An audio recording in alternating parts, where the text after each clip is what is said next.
who I got out of the Spence and Denny fight, I actually got Spence. You know what I mean? But at the same time, I don't know. It's like more of a, I don't know, man. It's gonna be good because I know Danny personally, and I didn't seen him since we was little kids, and he always rose to the occasion each and every time. So it's hard to bet against him.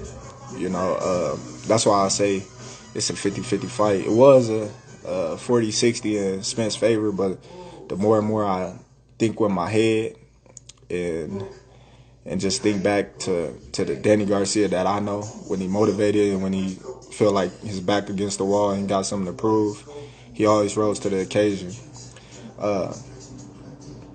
Dating back to all the way when he was going overseas and down 10 points coming back to win, like Danny always was that type of person that never gave up, no matter, you know, any circumstances. So, you know, it's hard to just say that Errol gonna come through and bulldoze and walk through him, but at the same time, we've seen a different side of Errol that we ain't been seeing since before he was champion, and that's the hunger and the grit and the grind that he been putting in the gym to get back to the normal Errol Spence. So it should be a good fight. You know, I'm excited to see it.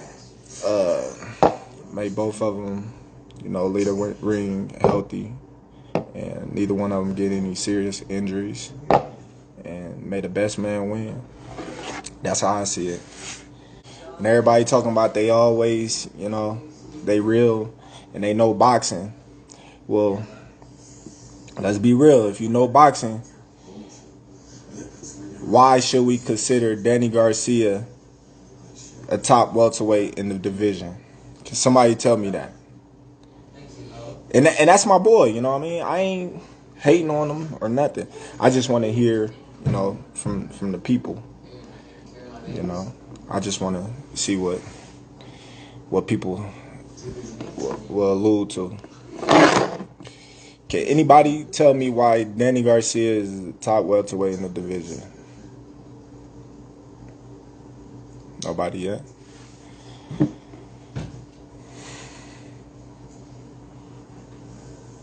Okay. I ain't mad at Danny. Danny my boy, man. I'm cool with Danny. I came up with Danny. I'm just speaking facts now. You know what I mean? I'm speaking facts.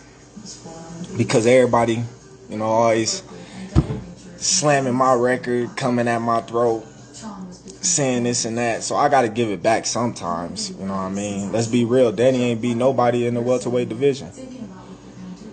He beat Paulie,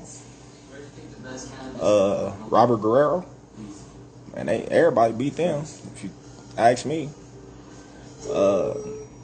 So if Errol beats Danny, I'm saying it's going to be a walk in the park, Danny can fight his ass off. That's why I consider him one of the top welterweights in the division.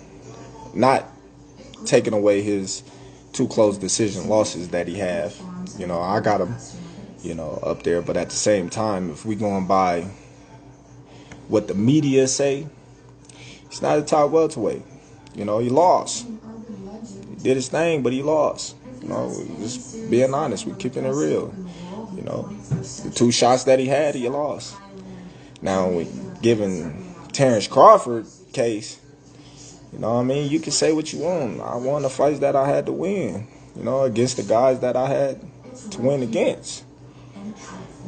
Errol Spence, you know what? He fought Kell Brook. He beat Kell Brook. You know, Sean Porter ain't beat the top welterweight. Y'all claim. But in my eyes, Sean Porter didn't fought all the welterweights there is to fight, but Terence Crawford. Sean Porter is another one that, you know, came up short in a lot of fights. Well, a few fights. But he made him close.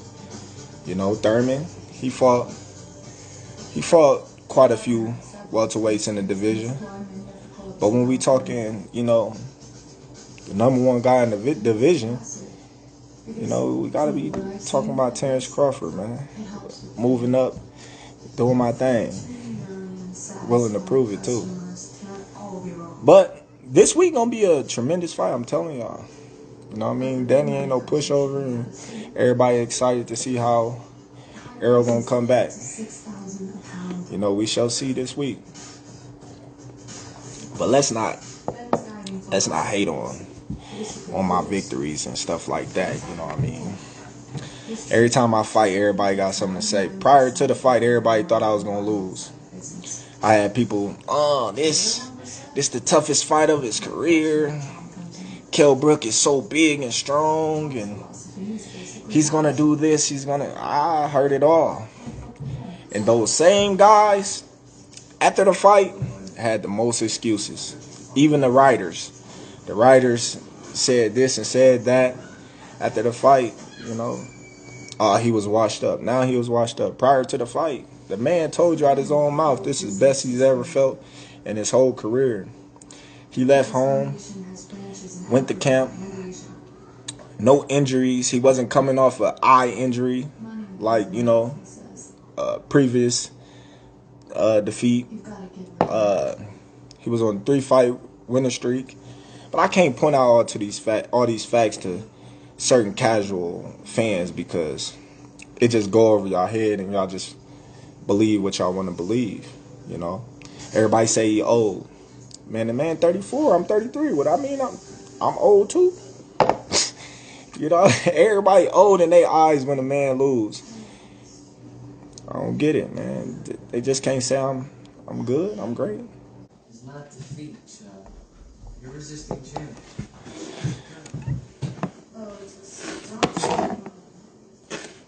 Why would Spence about to fight Saturday? How many Spence gonna fight? That don't even make sense. See, that's what I be talking about. That's what I be talking about. I want that fight though. That's one fight that I really want. Spence and Pacquiao. Them the two fights that I really want. That I really be looking forward to in the near future. I really want Spence just to show and shut everybody up and see what they're going to say after that. Because I know it's going to be a lot of excuses and bandwagon shipping. It's going to be wild. It's going to be wild.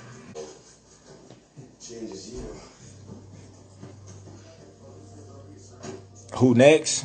I don't know. We still, you know what I mean, waiting to see. Next year should be a spectacular year. One step closer to becoming undisputed, hopefully.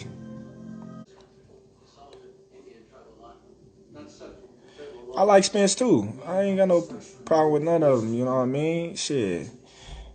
My thing is, when it come down to it, we in the same division. You know, it's business. He think he number one. I feel I'm number one. And that's where the friction becomes a issue.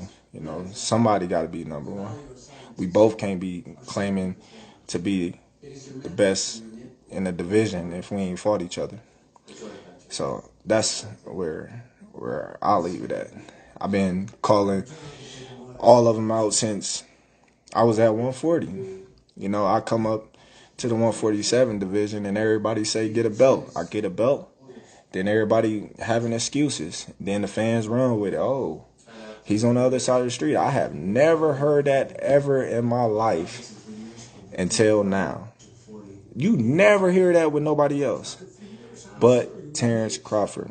They made up a whole street divided boxing with Terence Crawford and everybody else. When that ever happened? All they had to do is just say we weren't gonna fight you because of certain situations, you know. But the crazy part about it is,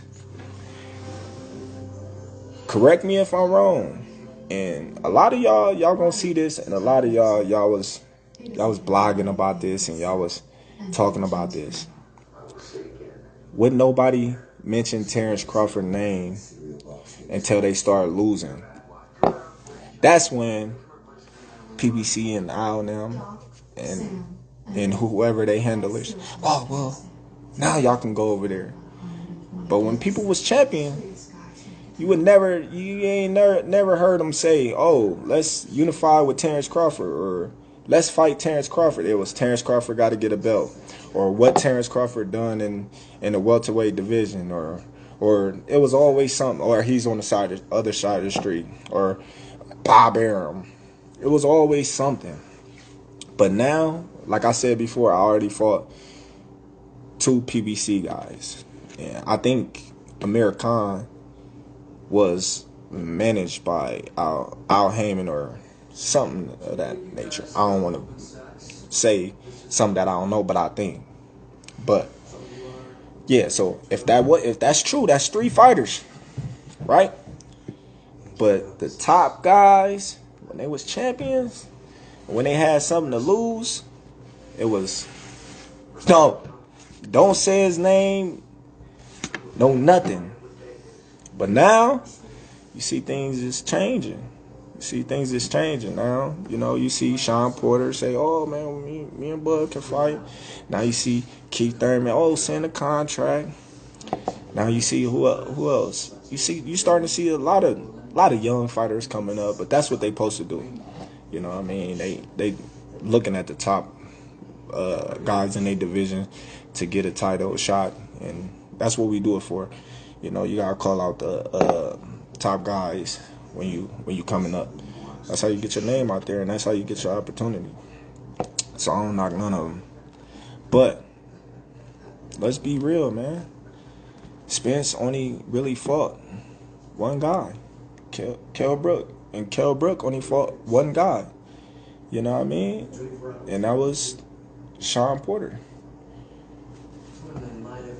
And Danny Garcia only fought 2 guys. Well, really one. I don't know, man. I'm different. I just look at, you know what I mean? Like, what have you done? Or what have they done that's so different than me? And they've been in this division longer than me. They fought each other. Okay. So since they fought each other, that makes them, so if I beat Aegis, that makes him a top welterweight then. If I beat, but Jeff Horn was considered one of the biggest welterweights in the division. He never lost in the division. Tell me, then. I bear witness, there's only one God, Allah, and Muhammad is his final messenger. That's what I said, Larry, on the Bungle fight. Thanking you. They call me the problem, but you could call me the can man, because anybody can get it. Africans, Americans, Dominicans, Mexicans, anybody can get it.